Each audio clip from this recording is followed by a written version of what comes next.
I met Sean and Bruce some 15 years ago.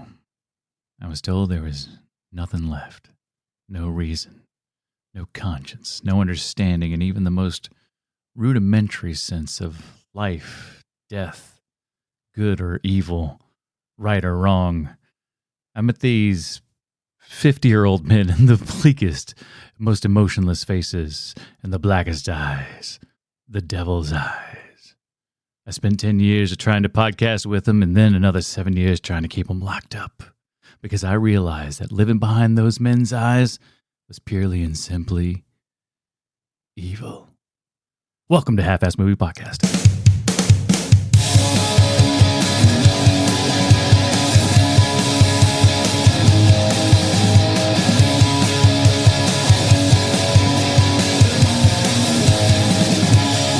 Ladies and gentlemen, welcome back to Half-Ass Movie Podcast, a show where we put together a half-ass theme as an excuse to watch movies. My name is Adam Portress, and joining me today, he's just a Shatner a mask away from not scaring the kids. Sweet Sean's a Kovacs from the internet.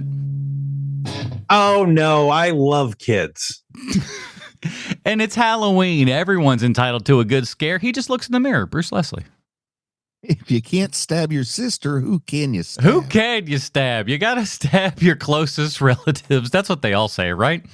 Yes. Well, it is October, everybody, and we love us some spooky season, but what better actor to share this spooky season with than arguably one of the biggest and probably inarguably the longest running Scream Queens of all time, Jamie Lee Curtis, in a miniseries we're going to be calling Scream Queen-O-Ween, the films of Jamie Lee Curtis, as we figured that even though it's Halloween, you know, it's not Halloween just yet. We still have many days away from that.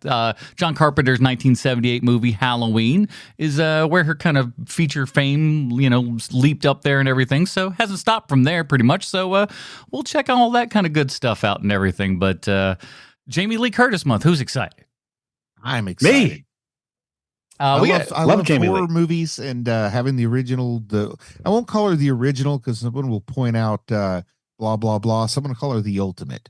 So having the ultimate Scream Queen be the sponsor of our first Scream Queen-O-Ween, I'm so excited. I look forward to this month all year long.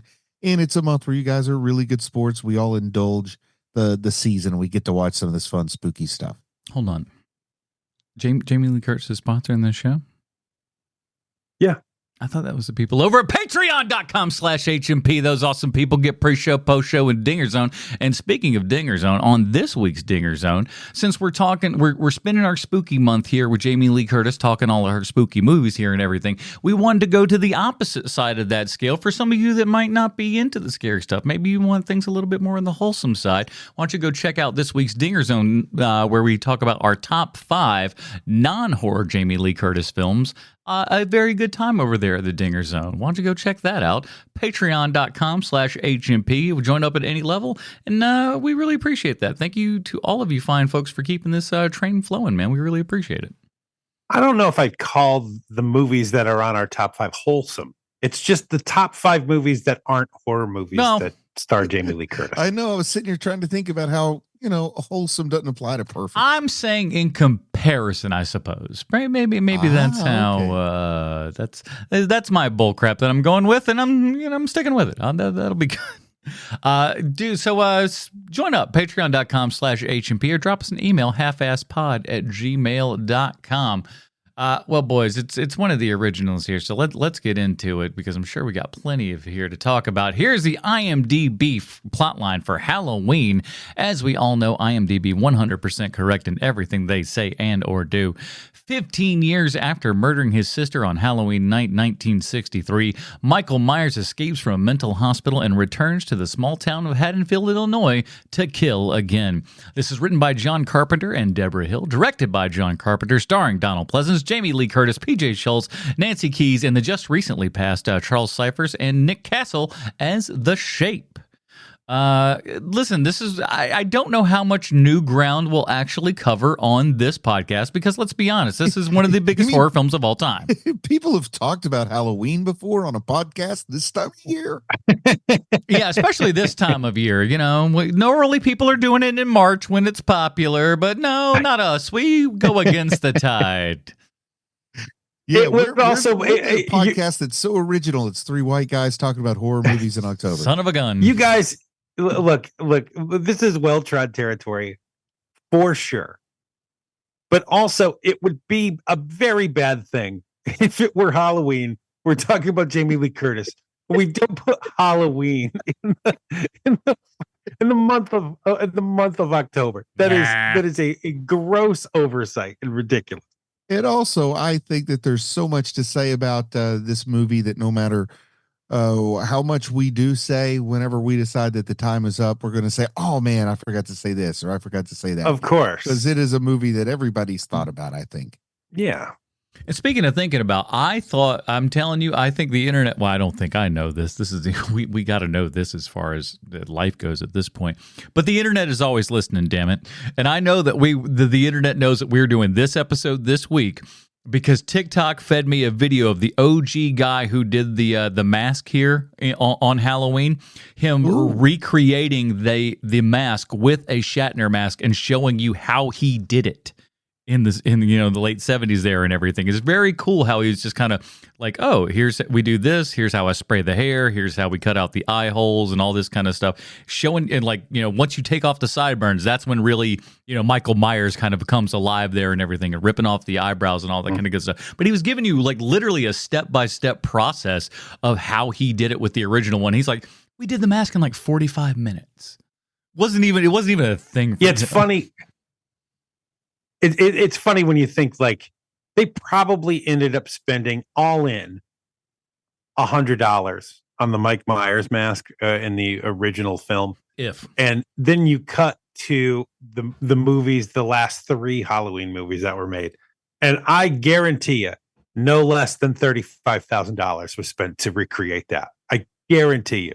They're just unbelievable looking. I mean, the new makeup and everything, and where we've gone in this short amount of time, where Hollywood makeup is just like unbelievable. But yeah, especially, but this movie is held together with duct tape and prayers and stuff like that.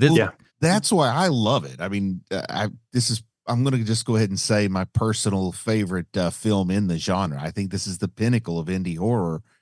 And I think that a big part of the reason I love it is how much can-do attitude you got going on here and how it all worked out beautifully. And it was done at a time when you really had to want to make a movie. So I love how it just all comes together beautifully. And John Carpenter doing, a jack of all trades, making his own music here, writing his own story. I love the whole soup to nuts aspect of it. When you look at 70s John Carpenter, can you imagine giving that guy money? I mean, have you seen him? Imagine is getting anything returned. He's just like this skinny little guy with his mustache, and he's smoking his cigarettes and his stringy little hair and his like crazy eyes and stuff like that. I wouldn't give this guy 2 nickels to rub together. I feel like Deborah Hill had to have been such a sweet talker with people that she's the one who really kind of put all this. Because I look at John and I'm like, I don't trust this rat man for nothing. He also shoots off at the mouth all the time. Oh, even yeah. when you're not supposed to. So there's no way that this money didn't come in from Deborah's side of things. There's just no way. Because he just doesn't seem like the guy that would be nice to anybody to be like, yeah, we feel like we're going to give that dude a whole bunch of money. You don't have the number of legendary indie hits that John Carpenter has and not have a ton of studio offers without being a real prickola, Yeah. So let's talk about her for half a second, because I'm sure that the name gets kind of dropped here and there, but is often not put in enough. Is Deborah Hill is his co-writer for this and producer and longtime partner and everything, who, let's be honest, after her death, and their disassociation and later on her death and stuff, his work kind of suffered. But they were a really great pair. They were a couple at one point, and then they weren't for a very long time and stuff like that. But like, I really think she was the key to helping a lot of his early films and stuff get this proper direction and whatnot. And this movie specifically, just because of all the dialogue and everything that she helped rewrite and stuff for all the girls, so it actually sounded like teenage girls as opposed to what 26-year-old John Carpenter thought teenage girls sounded like, which I'm sure was not even remotely realistic. John, we can't have a third scene where these teenage girls keep talking about how hot the movie directors are. Yes. Yeah, she is a balance, right? She brings the balance to John Carpenter. for the most part.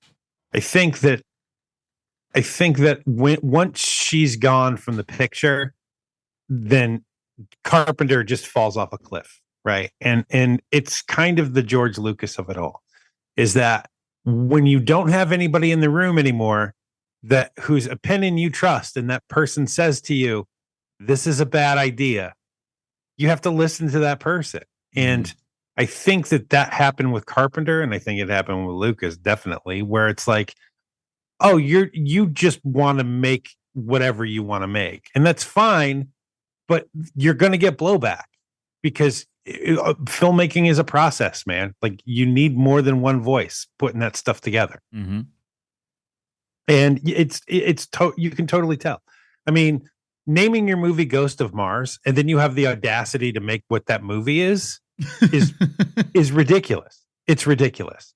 It's like, if I have a movie called Vampire Clowns Go to Mummy College, there better be vampires, there better be clowns, and there better be a college with mummies.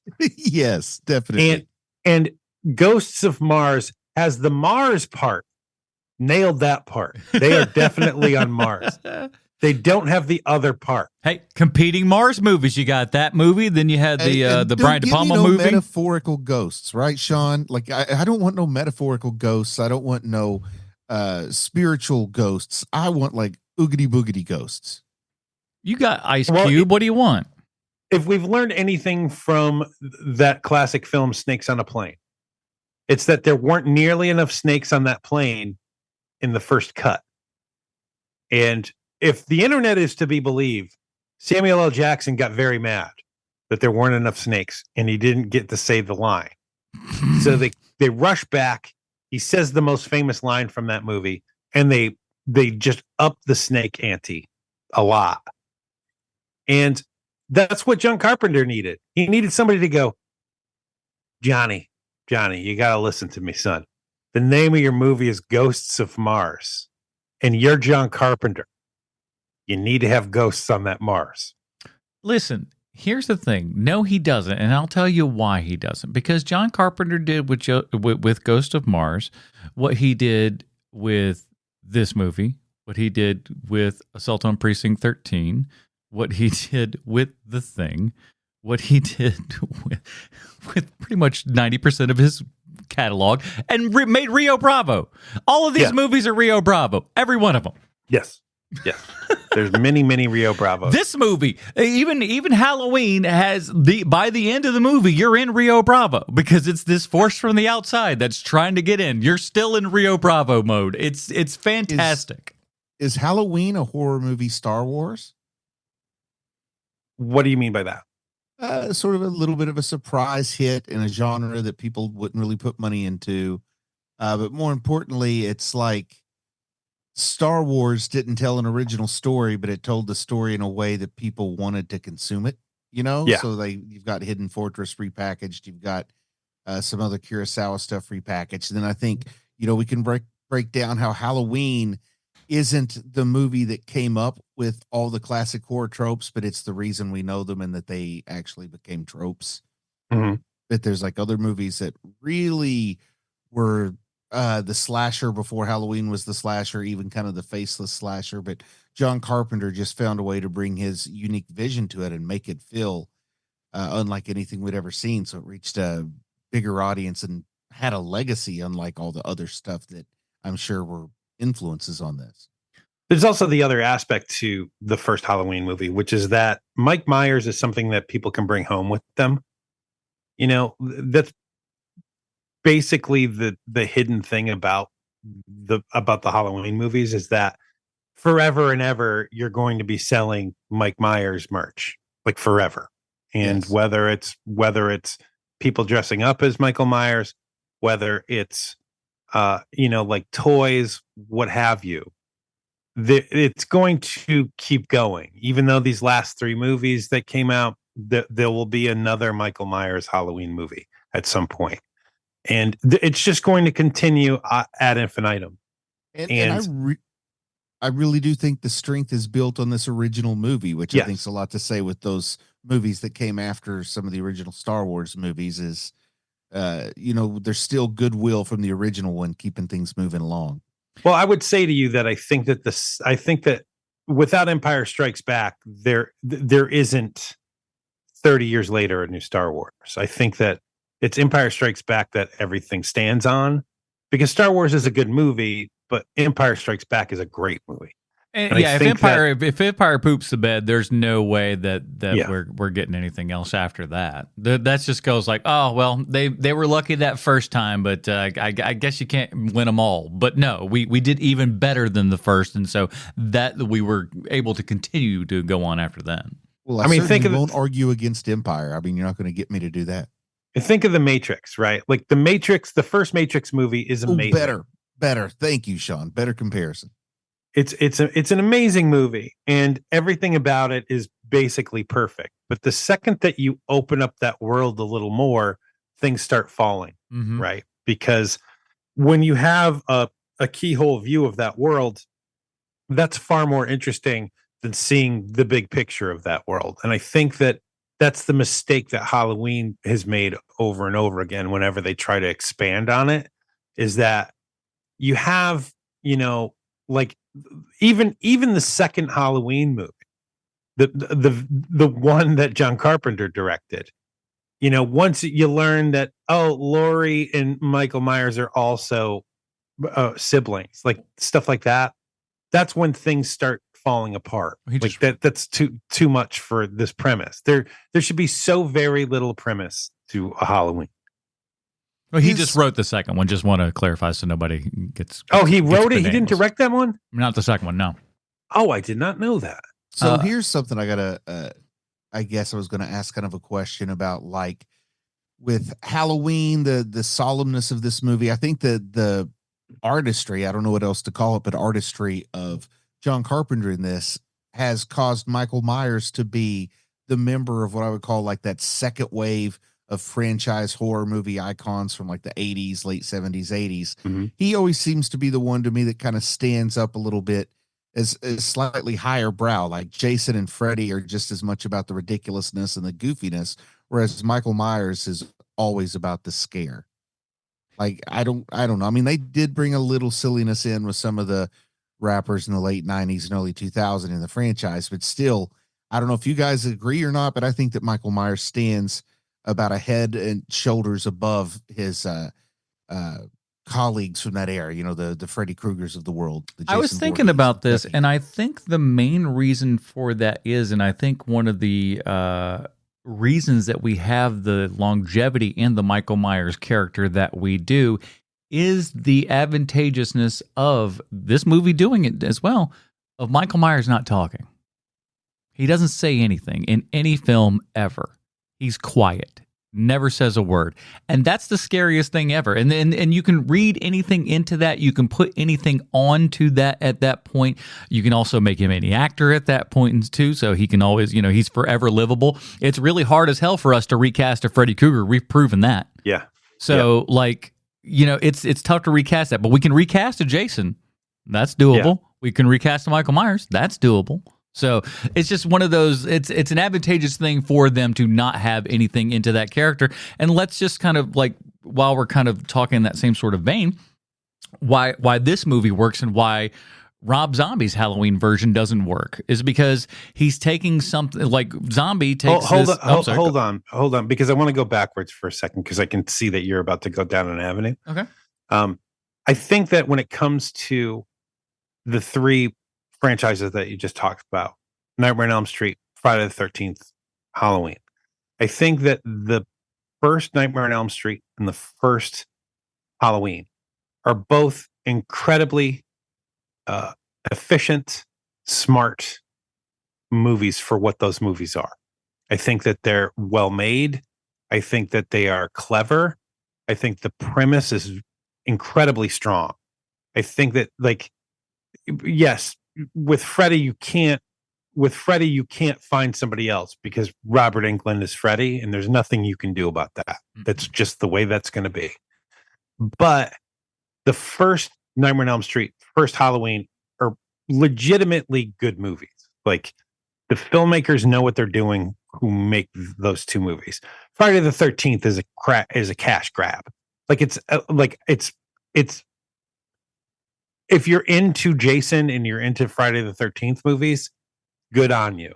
But those movies are dumb, and they're dumb as dog dicks, and we all know it. Even took them the third movie before they even realized how to properly rip off Halloween. Like, right, they were ripping off the wrong parts of it. Right. They didn't even give us the real Jason that works till the third movie. Listen, Right. Sean And so- Cunningham wanted to make some money, right? So that's why he had that full page, and like I was either one of the rags, right, about Friday the 13th. They put out the ad and everything. They didn't know what the damn movie was. They didn't have a clue, right? They wanted to make money. This was a money maker opportunity right here, Right. and they did well enough with it. So Yeah. I watched a behind the scenes documentary, making of kind of documentary about Friday the 13th, the original one. And they built, they had to build a fake camp. Basically the camp Sure. that they used was run down or whatever. So they built a fake camp and brought in toilets and set them in there. But anyone who's been around a movie set will know that you're not going to necessarily put plumbing in those toilets if they're just for a scene and not, for an actual building. whoops a doozy. However, while they were gone, because they ran out of money and they had to be furloughed for about 6 weeks, while they were gone, some hikers stumbled upon it and thought it was a real bathroom and had soiled all of their toilets that wouldn't Amazing. flush. Amazing. Happens to me every time I go to a Home Depot. Hey, how convenient. So my point being that that when it comes to those three, like I get people love Jason, I get it, and I know why you do, but there isn't a standalone Friday the 13th movie where you're like, this movie is legitimately just a great movie. Like this holds up the test of time. Everything about this movie is well done. 2009 comes close. I'd say the one with Corey Feldman. Well, no, but that's not a standalone, though. You really have to kind of know a little bit about that going in, because that's like that. While the final chapter is there, the final chapter is not built upon nothing. That's the unfortunate part that you have with I that. said what I said, and I won't back Tommy down now. Jarvis, is that the character? That's correct. Good job. Wow, nice, good pull. Wait, Tommy? Nice. Tommy Jarvis, yeah. Very much correct. I think one of the important. So you were saying What was I saying? I don't even remember. Go ahead, Adam. I don't even remember. I'll talk about this. I Because had stopped you. fucking ahead. internet, I tell you what. All right, I'll talk about this. I think one of the things that this movie had kind of going for it, and like I don't know if this is just luck of the draw or whatever, but really the stars aligning with being able to get Jamie Lee Curtis, number one, and that's because obviously you have Hollywood royalty here. She's a kind of an unproven person. She's been on like Quincy and a couple other little TV things here and there, but nothing anybody would call like a starring performance that you would see coming from the kid of two Hollywood legends, right? One of which being like what one could call the original Scream Queen with Janet Leigh in Psycho and everything Tony like Curtis, that. yeah. And then with Tony Curtis is quite the screamer, I would The original imagine. Scream Queen, Tony Excuse Curtis. me, everybody. I've Is got that to what everybody scream calls him? really loud. That's a good Tony Curtis. But with her kind of coming in here and having that sort of same, like, this is the daughter of the girl from Psycho and everything like that. Having that little thing in your horror movie, great promotional thing. And then you've got Donald Pleasance, who is kind of, just this legendary, character actor who is in everything. I always say, like, for a ham sandwich or Capri Sun, Donald Pleasance will show up to your film. And this certainly was that case here. And again, He's my favorite Blofeld. he brings a level of gravitas to this role that like only him or somebody like a Christopher Lee, who was talked about as a possibility for this role and everything. But Donald Pleasance is who you can afford, so you get Donald Pleasance. That all these years later, and Dr. Loomis is still my favorite depiction of a healthcare professional in film. I love his diagnostic ability. It'll never get old to me. I can never not joke about how horribly responsible it is for the guy to say his diagnosis is just pure evil. Listen, Bruce, when you go beyond, that's the problem, is he went beyond all of what, normal medical and science and stuff would actually have us to believe. Sure, all of those things you could diagnose stuff, but sometimes even that doesn't even cure it, Just like an old-fashioned paper chart. And they've got like a big red stamp that they just slap on the front of the chart that says evil and file it away and lock him up. Just put a little stamp on his hand.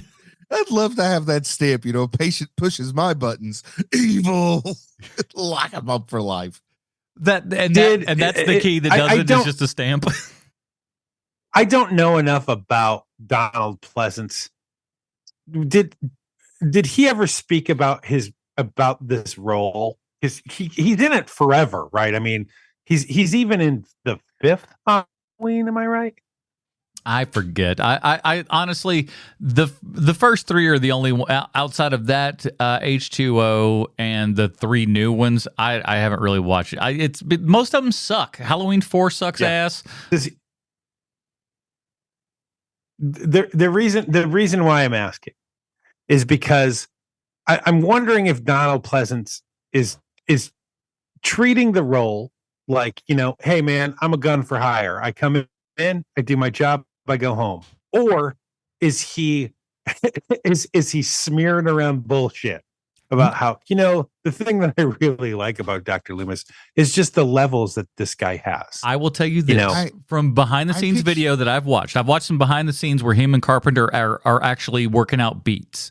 And I will tell you that Donald Pleasance, in for a penny, in for a pound. He wants to play this role well. Carpenter is giving him a little bit, but is also kind of being a bit of a dickhead at the same time too. He's like, "Ooh, yeah, what?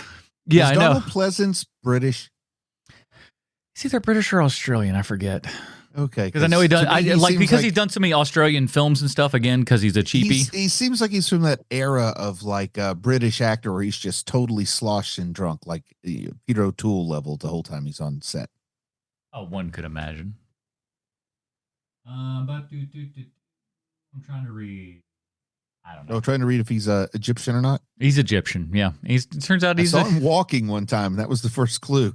Step one. It takes 20 minutes for them to get to where he's from. Egyptian. Why don't you just put that in the first thing in his highlight there, IMDb? You suck. England. He's an Englishman. You know who's holding up well? That's Susanna Hoff. Just saw her the other day on a live thing. I was like, holy crap. She's like 60 years old and amazing looking. Oh, still. Yeah. Huzzah. What's the other? Jennifer Esposito's on TikTok also. Let me tell you something. Not too shabby. All right. What are we talking about again, Jennifer Esposito? Got off track for a moment. I saw that who's and what's on Watson Fever. But Pleasance, I think he really, he's a journeyman guy. He's there for a paycheck, but I also think that he gives at least a little bit of a shit enough to try to act in especially even in this movie. I don't know. I'd have to look specifically at the credits and things, but you could almost say he was as much a through line in these movies as Jamie Lee Curtis was, because she didn't. Oh, without a doubt. Yeah, and she didn't make her comeback until later, and I don't know when he died, but I was wondering if his death is about the time she starts coming back to have some through line. He died in the year of 1995. And when was H2O? It was, I know it was during one of the Halloween movies, because like maybe he's like in 6, but he only filmed a little bit of it. I haven't done the research on it, but I do remember that he. I bet his death is why it was such a big deal in the marketing that she was coming back for H2O, though. I bet that was the first one made without any footage of his that was original. I don't think people aren't, not for nothing. I love you, Donald Pleasance, but no one's showing up for Donald Pleasance. They don't give a shit. They're showing up for Michael Myers. They don't care. Touche. They all don't. The cosplayers at my local theater, there were no Michael Myers there. We were all Team Loomis. You know what I will say though, in one of the latest Halloween remakes there and everything, when they brought in somebody to replay Donald Pleasance and they made this Donald Pleasance mask and everything, it's brother, good. Wow, it is good. Yes. frightening. Like, I thought they CGI'd Donald Pleasance in there. And when you told me how they did it, Adam, I was shocked. It's like, nope, that's a real mask on a person. You're like, geez, Louise, that is the most realistic thing I've ever seen. It's amazing and scary. It's like if you're unfortunate enough to look like Donald Pleasance, you should at least get a paycheck for it. It's like, of all the celebrities to look just alike, why did it have to be Donald Pleasance? I think that guy got paid. Worst of all, I'm a girl. Carpenter did a great job with this movie. I think he was like 27, 28 at the time. I don't think like the majority of the people on this crew were not even 30 years old. Right. This was just a bunch of kids coming together, just dicking around and making a movie. And God knows it turned out to be one of the biggest, most influential horror films, of all time. Creative kids, though, because they came up with great practical solutions with some of the lighting. Like if you've seen the explanation of how they did the kind of lighting reveal, they had cardboard in front of it and just kind of slide it back to reveal his face just at the right time, wherein his face just kind of shines out of the shadow. It was pretty cool seeing how that was done. Pretty cool, just the whole tracking shot, that I think is so famous from this opening, Adam, the POV thing. Obviously the Slapping one of the mask on it. One of the most undersung heroes of this entire movie is Dean Cundy's cinematography, just from everything. Like, we have a horror film that's mostly shot in daylight, and it's still pretty darn scary, which is pretty good. Yes.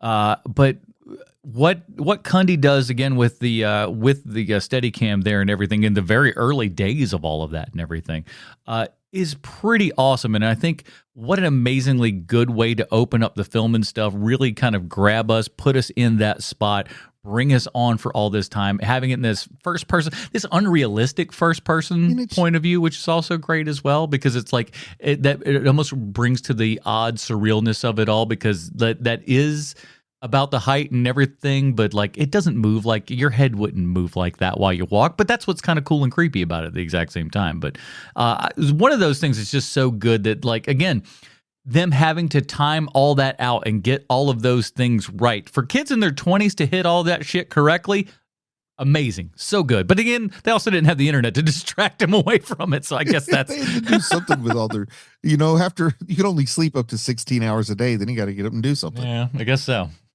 But the cinematography, I just want to say, from my point of view, one thing I've always loved about this movie is just as soon as you see them walking through the neighborhood, you see Lori and her friends from high school, I immediately feel that way, where it's like it's a little chilly at first, so I put on the jacket, but then after I walk a couple blocks, I'm sort of hot, and now I wish I didn't have the jacket on. Like, it's that level of temperature. Like, I just feel myself in this spot. And very few things like grab me with that kind of like fall warmth that this thing can grab me with. It really does transfer me to a different time and place. Which is amazing, being shot in California in the summer. Isn't that great? Yeah. Yeah. They had to haul in all of those leaves and stuff and put them in the scenes and stuff. Sir, and there wasn't a ton of leaves. No, but that's what I'm saying. Just very little leaves. That's what I'm saying. Whatever leaves they got, they hauled those in there. That was them. So, it was, but good. Again, that's doing a good job of selling you on what you're seeing. Kentucky. That's how good it looked. I do like how Haddonfield, Illinois. It's near Bowling Green, Kentucky. Haddonfield, Illinois doesn't exist, because Haddonfield, New Jersey, where Deborah Hill was born and raised and everything, is a place, but they didn't want this to be New Jersey, so they just put in Illinois and named it Haddonfield after Deborah Hill's hometown. But West Haddonfield? Is John Carpenter from some ties to Bowling Green? Anyway, that's a weird question. Let's move on. I don't know. I like that you try to take us down an alley and then you refuse to go down that alley. Yeah, because it's really not entertaining, and I should have not brought it up. Carthage, New York, John Carpenter. my favorite moment in this movie is when you learn that Mike Myers ate a dog. Well, did he eat a dog? He at least killed a dog. We do know that. He ate a skunk. It is implied that he ate that dog. Maybe. I always just thought he just killed it. When he said, like, for the longest time, he says maybe skunks did it, and I always thought it was a skunk that was eaten. That made me think he was really gross. No, I didn't have any skunk readings into the film, but okay. I listen. Whether or not he killed a dog, who cares? But it is frightening. I don't want. No one wants a dog beef. Man, people care a lot. We need to know. Anyway, but no, I'm with Sean. He ate the dog. He definitely ate that dog. He was hungry. I don't know what it is, but there's some cuts of this movie that have nudity and some that don't. Mm-hmm. I don't know why that is. Like there's some times where they'll just reframe the shot where PJ Souls is in the bed and everything, and that's also a great scene just with the guy wearing his little putting the ghost outfit with the glasses and everything. So that's just awesome. That is awesome. I feel like the version I've seen when I go see it in the theater has more nudity than what you see at home. Now, I remember seeing it. Get this. There was, I forget what celebration year this was because they do it all the damn time. But Fathom was streaming, and it was streaming. That's how you knew it was bad, too. Halloween years back and everything. And they had an opening little bit and everything that was all about Rob Zombie's Halloween that was about to come out. So they were like, let's bring you down before we bring you back up by watching the real Halloween. But when they showed that Halloween there and everything, when the whole point of the scene is the reveal and her saying, "See anything that you like." She's also asking the audience when she's doing this, and if you're not showing us, then we're not on the same page here. But in that screening, it was just like it was. I'm not blurred out, but at least it was framed different to where there was no nipple, and I'm like, what the hell is going on here? This doesn't make any damn sense. I paid for nipple, and there was no nipple. Honestly, it felt like a ripoff. It really did. I was mad. Not only that it was like it's a great nip rip of 78. Dude, it was 185 showing a 235 movie. It looked like ass. You paid a premium price. I was upset. I'm still a little upset. That was 20 years ago. To make it up to you, we'll throw some extra nipples in the next one. Thank God. Can they be Donald Pleasant's nipples, please? I prefer. The only ones we got. But listen, Jamie Lee Curtis, let's just talk about her. It's so fresh-faced and young in this movie. Yeah. It is astounding how just like a little kid she looks. She definitely looks like an actual high schooler. She does look like a young, baby, but she still already has the like hardworking single mom of 3 kids vibe, though. I totally don't think I don't feel that at all. I feel like she's like the second smartest kid in her school. I feel like she's pressed. She's communicating to me like she is the second smartest, and that's what the pressure is. Yeah, she's trying to go to Vanderbilt. Like somebody who is not quite satisfying everyone. You think she want to go to Brown?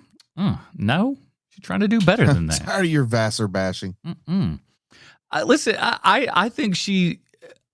One of the cool parts about it is the kind of arc of her character. She is somebody who is a little bit more timid. She has a little backbone, but like she's still trying to kind of find herself and who she is and everything. And there's nothing that'll help you find yourself than like somebody trying to kill you.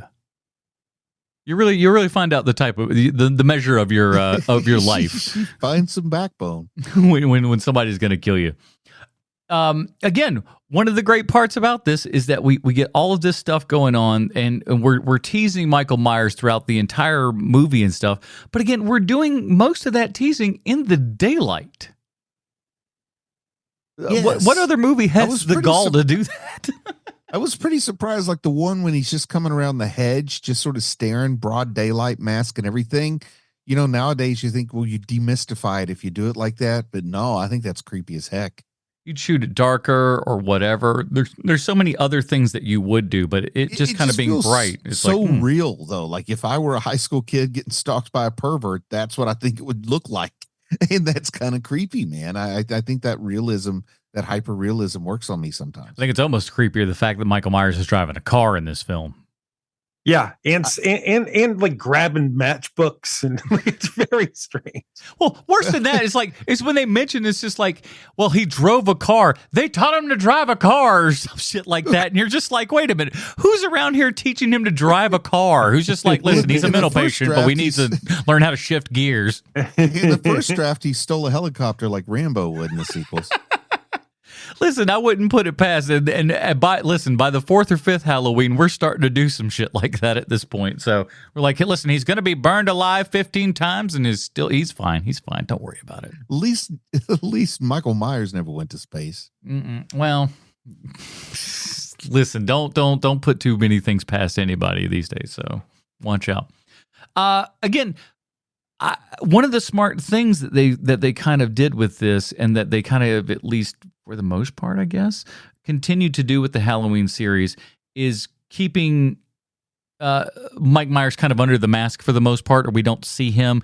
Even within this movie, when we take off the mask and it's Nick Castle underneath and everything, he's not doing anything wild and crazy. We don't have any wild makeup on him. He's making a bit of a funny face, a little bit confused sort of face or whatever. But there's nothing crazy about it. There's nothing truly scary. There's no scars or anything like that. It's just this insane person that's underneath that mask. And keeping the mask on that character, again, not seeing the face and everything, I think is one of the really intelligent things, keeping him in that icon status and stuff, along with the not talking, that keeps him going low these, almost 50 years at this point? Yeah. Oh, yeah. Yeah, definitely. Well, it'll be 50 years coming up quick. Yeah. 78 to 28. And John Carpenter will still be like, I want my money for it. Just give me the money. I'll be fine. I guess, 28 is probably when we should expect our next big, like, cash-in reboot thing from Halloween, isn't it? Well, listen, they're bound to do it at least some point. I would much rather have a 50th anniversary kind of re-release thing than, They'll do that. It's bound to happen at any particular point. All right. So with Jamie Lee Curtis, is there so obviously this is kind of like her big thing and whatnot.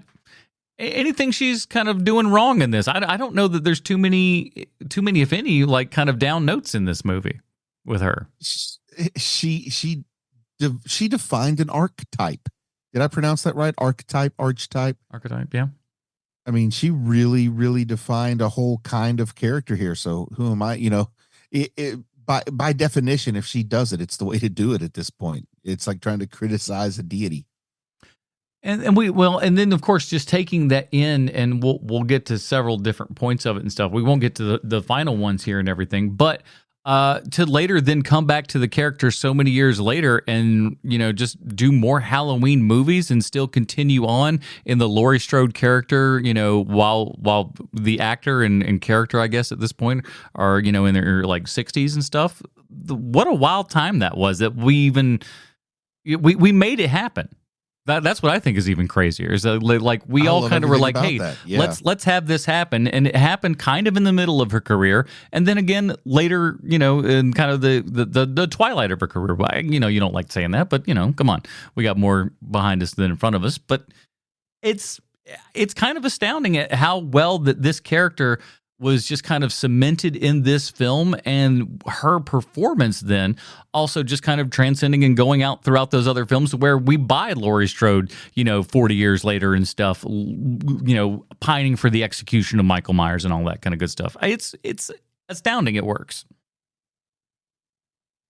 It's like a whole new folklore, man. It's, there are a lot of franchises that come and, people are really into them, and you get the Friday the 13th, you get the Nightmare on Elm Street, but for some reason their gimmick passes and they go away.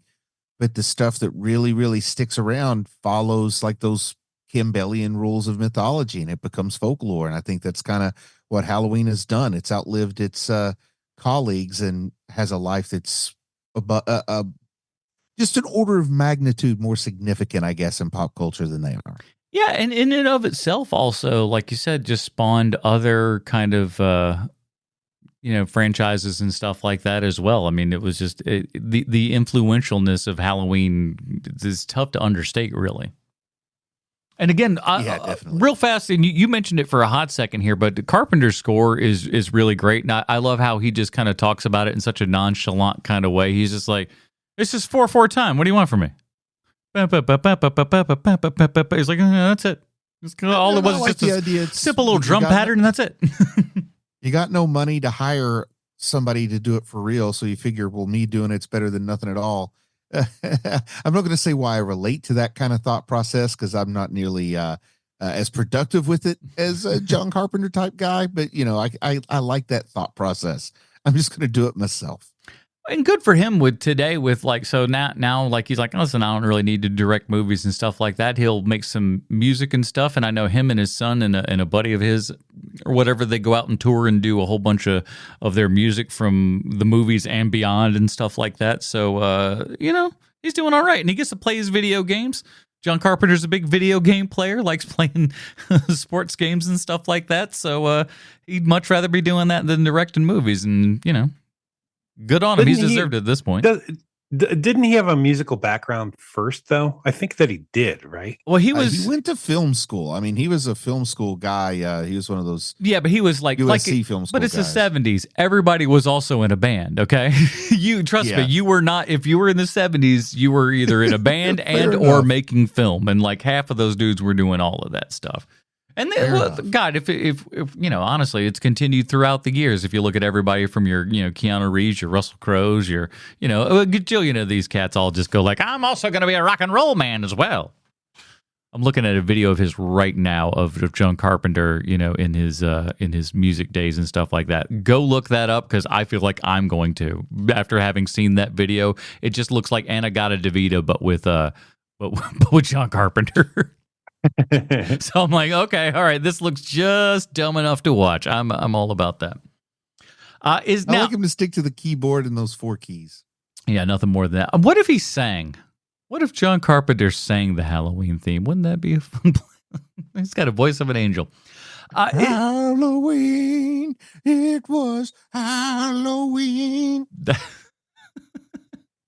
All right, so Jamie Lee Curtis, like we are asking with all of our kind of episodes here and everything, is there anybody else that could have done this particular role? At the age, because she looks appropriate age, which is also like kind of strange for the time. Even with people in the movie, there's people in the movie who are like, well, that guy's 40. That guy isn't in high school. That guy's 40. But like, she looks appropriate aged. So, like, who do you have? Pam Dauber from Mork and Mindy? Mindy and Mork and Mindy? She wouldn't be a bad choice. But is she going to be able to pull off? I don't think she's going to be able to pull off the acting, but I'm just saying, compared to other slasher movie casting at the time, she's no Jamie Lee Curtis, but she's better than most of the girls they cast.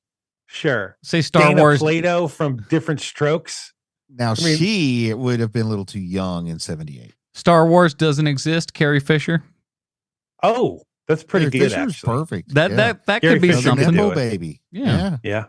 That's as close as I got, and like it would be a different performance for sure. Her parents are Tony Curtis and Eddie Fisher. So there you go. All right, I like that. Not too shabby. All right, well, let's get down to it. There's only 2 forms of movies come in. They're either art or fart. This is going to be a really tough one. Bruce, Halloween from 1978. Art or fart for you? What do you say? Oh, this is art, man. I love this. This is the kind of thing I can just watch and daydream about being there when it was being made. It's the reason that some people daydream about making horror movies. Just the stories about it have grown to be part of the zeitgeist.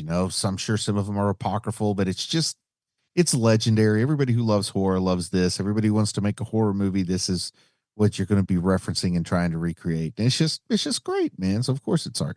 If it was called The Babysitter Murders, I don't think we'd ever heard of it, It's true. It's true. Halloween is literally like another secret ingredient of this movie. Mm-hmm. John? I mean, come on, man. It's art. I am not a fan of horror movies for the most part, unless they're trying to say something. But this movie is singular. I mean, you cannot like horror movies and still like Halloween. I'm here for that. I think that Jamie Lee Curtis is just so good in this movie. And it's kind of surprising how good she is because she probably shouldn't be, but she is. Not this early, I don't think. No. And, I think that she kind of has this movie on her back more so than Donald Pleasance does, even. Oh yeah. And I think that she doesn't get crushed under the weight. I think that she's pretty damn good in this. Yeah, it's art. Yeah, Pleasance is just the pepper on top of this this entree that I think Jamie Lee Curtis is serving up here to us and everything. She's fantastic in this, and the movie itself it's a classic. Like you said, there's hardly a person that probably dislikes this movie. And I think for people that may be new to horror and stuff like that, or just trying to get in, this is not a horrible movie to do that with. It's just scary enough.